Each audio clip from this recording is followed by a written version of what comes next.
అంటే దొంగలించినటువంటి వస్తువు దొరుకుతుందా లేదా అన్నప్పుడు హోరాస్థిత, ఈ ప్రశ్న లగ్నంలో ఉన్నటువంటి చంద్రుడు ఒకవేళ ఉన్నట్లయితే అది కూడా అంటే బలయుక్తమైనటువంటి చంద్రుడు లగ్నంలో ఉన్న, లేదంటే లగ్నాన్ని గురువు కానీ శుక్రుడు కానీ చూస్తూ ఉన్నా, లేదా బలమైనటువంటి ఒక శుభగ్రహము లాభస్థానంలో ఉన్న, ఇటువంటి సందర్భాల్లో అన్నిట్లో కూడా ఆ వస్తువు మనకు దొరుకుతుంది అనేటట్లు మనం చెప్తూ రావాలి.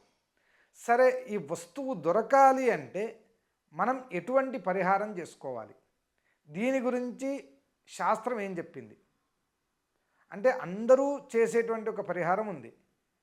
అదేంటి అంటే కార్తవీర్యార్జున జపం. కార్తవీర్యార్జునో నామ రాజా బాహు సహస్రవాన్ తస్య స్మరణమాత్రేణ హృతం నష్టంచ లభ్యతే.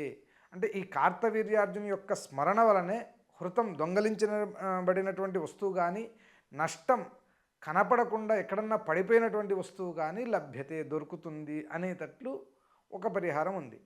ఇంకా వస్తువు యొక్క గౌరవం అంటే ఆ పెద్ద వస్తువు కానీ చాలా విలువైనటువంటి వస్తువు, అది నాకు కంపల్సరీగా కావాలి అనేటువంటి పరిస్థితులు ఉన్నప్పుడు దీనికి ఎటువంటి పరిహారాన్ని చేసుకోవాలి అంటే దీని గురించి